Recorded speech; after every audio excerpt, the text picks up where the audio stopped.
اور لوگوں کو آپ صلی اللہ علیہ وسلم کی وفات کے بارے میں بولنے سے روک رہے تھے، لیکن حضرت ابو بکر رضی اللہ تعالیٰ عنہ رسول اللہ صلی اللہ علیہ وسلم کے ممبر پر چڑھے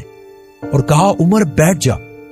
لیکن حضرت عمر پھر بھی کھڑے رہے تو حضرت ابو بکر رضی اللہ تعالیٰ عنہ نے سب سے کہا کہ عمر کو چھوڑ دو، اور پھر اپنی زندگی کی سب سے اہم سپیچ شروع کی۔ حضرت ابو بکر رضی اللہ تعالیٰ عنہ کے بارے میں سب کو پتا تھا کہ جب بھی آپ صلی اللہ علیہ وسلم کوئی بات کرتے تھے تو سب سے پہلے رونے والے ابو بکر رضی اللہ تعالیٰ عنہ ہوتے تھے، لیکن جس دن سارا مدینہ زور زور سے رو رہا تھا اس دن ابو بکر رضی اللہ تعالیٰ عنہ نے اپنے غم کو کنٹرول کیا، کیونکہ انہیں پتا تھا کہ آج یہ صرف رونے کا دن نہیں ہے بلکہ رسول اللہ صلی اللہ علیہ وسلم کے مشن کو آگے بڑھانے کا دن ہے۔ تو وہ رسول اللہ صلی اللہ علیہ وسلم کے ممبر پر کھڑے ہوئے اور سب مسلمانوں کو مخاطب کرتے ہوئے کہا، اے مسلمانوں،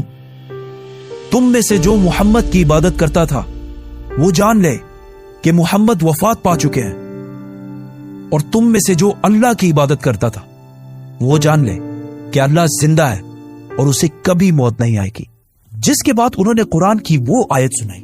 جو جنگ احد کے بعد نازل ہوئی تھی کہ جب جنگ احد میں مسلمان بہت سخت ٹائم سے گزر رہے تھے، کچھ دشمنوں نے مصعب بن عمیر رضی اللہ تعالیٰ عنہ کو شہید کر دیا، جس کے بعد جنگ کے درمیان ہی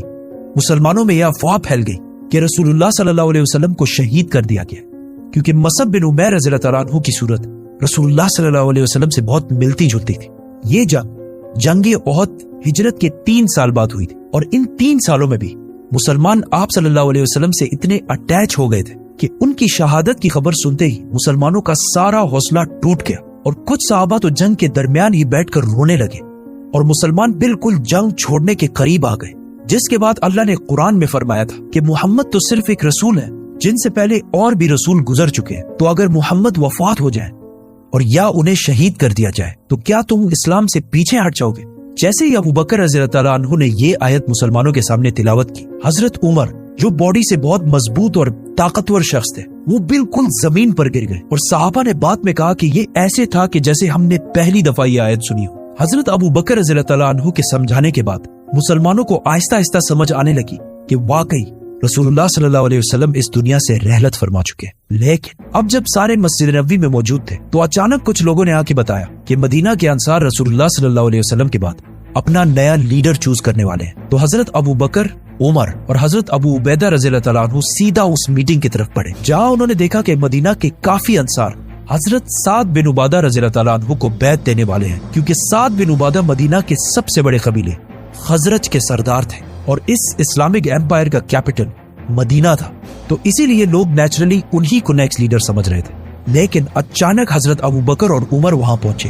اور وہاں ساروں کو سمجھانے کی کوشش کی کہ یہ اب وہی پرانی مدینہ کی چھوٹی سی حکومت نہیں رہی، بلکہ یہ اب پورے عرب کی حکومت ہے، اور عرب قریش کے علاوہ کسی کو بھی اپنا لیڈر نہیں مانے، کیونکہ قریش عرب کے سب سے امپورٹنٹ شہر مکہ کے رہنے والے لوگ جن کی پورا عرب بہت عزت کیا کرتا تھا، کیونکہ مکہ میں عرب کی سب سے ہولی سائٹ کعبہ ہے، اور بہت سال پہلے ابرہہ کے 60,000 کے لشکر کو ایک میریکل سے ہرانے کے بعد ان کی عرب میں بہت عزت بچ چکی تھی، اور اب محمد صلی اللہ علیہ وسلم بھی اسی قریش قبیلے میں سے تھے، which means اب قریش ہی عرب کو یونائٹ رکھ سکتا تھا، اور وہاں کھڑے سارے لوگوں نے ان کی بات سے ایگری بھی کیا، جس کے بعد لوگوں نے سعد بن عبادہ رضی اللہ تعالیٰ عنہ کو بیعت دینا چھوڑ دی۔ لیکن یہ بحث پھر بھی جاری رہی کہ کون آپ صلی اللہ علیہ وسلم کے بعد اس اتنی بڑی ایمپائر کو سنبھالے گا۔ آخر حضرت ابو بکر رضی اللہ تعالیٰ عنہ نے انہیں کہا کہ ہمیں عمر یا ابو عبیدہ میں سے ایک کو اپنا خلیفہ چوز کر لینا چاہیے، لیکن عمر رضی اللہ تعالیٰ عنہ نے حضرت ابو بکر کے ہاتھ پر بیعت کر لی اور کہا آپ سے بہتر اس پوسٹ کے لیے کوئی بھی نہیں ہے، اور انہی کو خلیفہ ڈکلیئر کر دی۔ اب تک اس محفل میں جتنے بھی نام لیے گئے ان ساروں میں سے کسی پر بھی اتفاق نہیں ہو رہا تھا۔ جیسے ہی حضرت عمر نے ابو بکر رضی اللہ تعالیٰ عنہ کا نام لیا، وہاں سارے ہی اس بات پر راضی ہوئے اور سب نے حضرت ابو بکر رضی اللہ تعالیٰ عنہ کے ہاتھ پر بیعت کری، اور اس طرح کچھ ہی ٹائم میں اس اتنی بڑی ایمپائر کا خلیفہ مسلمانوں کے درمیان مشورے سے سلیکٹ کر لیا گیا، جبکہ باقی سارے ایمپائرز میں ہمیشہ بہت خون خرابے کے بعد یہ فیصلہ ہوتا تھا، اور آخر حضرت ابو بکر رضی اللہ تعالیٰ عنہ 59 ایئرز کی ایج میں خلیفہ بنے۔ لیکن اس سارے میٹنگ میں ایک شخصیت موجود نہیں تھی، حضرت علی رضی اللہ تعالیٰ عنہ، کیونکہ وہ آپ صلی اللہ علیہ وسلم کی تدفین میں مصروف تھے۔ جب حضرت علی رضی اللہ تعالیٰ عنہ کو اس میٹنگ کا پتہ چلا تو انہوں نے حضرت ابو بکر رضی اللہ تعالیٰ عنہ کے ہاتھ پر بیعت نہیں کی، اس بات پر کہ یہ اتنا بڑا فیصلہ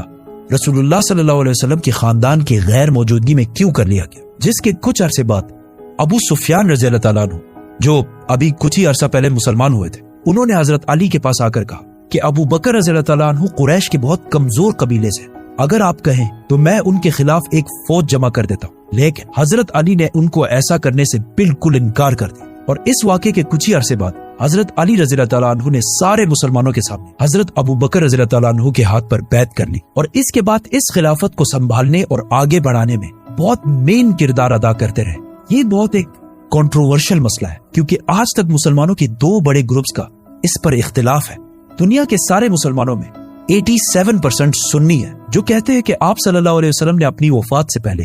کسی کو اپنا سکسیسر خلیفہ نہیں چنا، اور مسلمانوں نے خود مشورے سے فیصلہ کر کے حضرت ابو بکر رضی اللہ تعالیٰ عنہ کو خلیفہ چن کر بالکل صحیح کیا۔ اور مسلمانوں میں 13% شیعہ جو کہتے ہیں کہ نہیں، آپ صلی اللہ علیہ وسلم نے حضرت علی رضی اللہ تعالیٰ عنہ کو غدیر خم کے خطبے میں کلیئرلی اپنے بات نیکسٹ خلیفہ ڈکلیئر کر دیا تھا۔ یہ ان دونوں سائڈز کے ویوز ہیں۔ آپ صلی اللہ علیہ وسلم کے بعد مسلمانوں کے پہلے خلیفہ ابو بکر رضی اللہ تعالیٰ عنہ بنے۔ خلیفہ بننے کے بعد حضرت ابو بکر رضی اللہ تعالیٰ عنہ اگلے ہی دن اپنی کپڑوں کی دکان پر آئے تو صحابہ نے پوچھا کہ آپ یہاں کیا کر رہے ہیں؟ تو انہوں نے کہا اگر میں کاروبار نہیں کروں گا تو اپنی فیملی کو کیسے کھلاؤں گا؟ جس پر مسلمانوں نے کہا کہ ہم آپ کی کوئی تنخواہ سیلری سیٹ کر دیتے، جس پر ابو بکر رضی اللہ تعالیٰ عنہ نے کہا تو پھر میری سیلری ایک عام مزدور کے سیلری کے برابر سیٹ کی جائے۔ لیکن صحابہ نے کہا کہ مزدور کی سیلری تو بہت کم ہوتی ہے، تو حضرت ابو بکر رضی اللہ تعالیٰ عنہ نے کہا تو پھر مزدور کی سیلری کو بڑھایا جائے۔ اور اس طرح ان پرنسپلز پر اب اسلام کی پہلی خلافت راشدہ شروع ہوئی۔ ابو بکر رضی اللہ تعالیٰ عنہ نے خلیفہ بنتے ہی سب سے پہلے وہ فوج روانہ کی جو آپ صلی اللہ علیہ وسلم کی بیماری کی وجہ سے رک گئی، اور باقی سارے کاموں کو بھی اسی طرح کنٹینیو رکھا جس طرح پہلے ہوا کرتے تھے۔ لیکن یہ کوئی آسان کام نہیں تھا،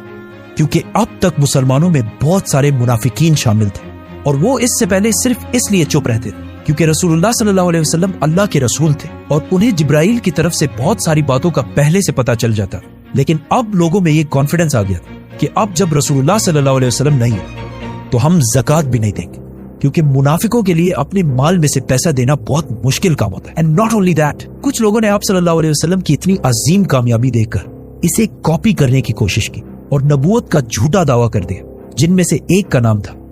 مسلمہ کذاب۔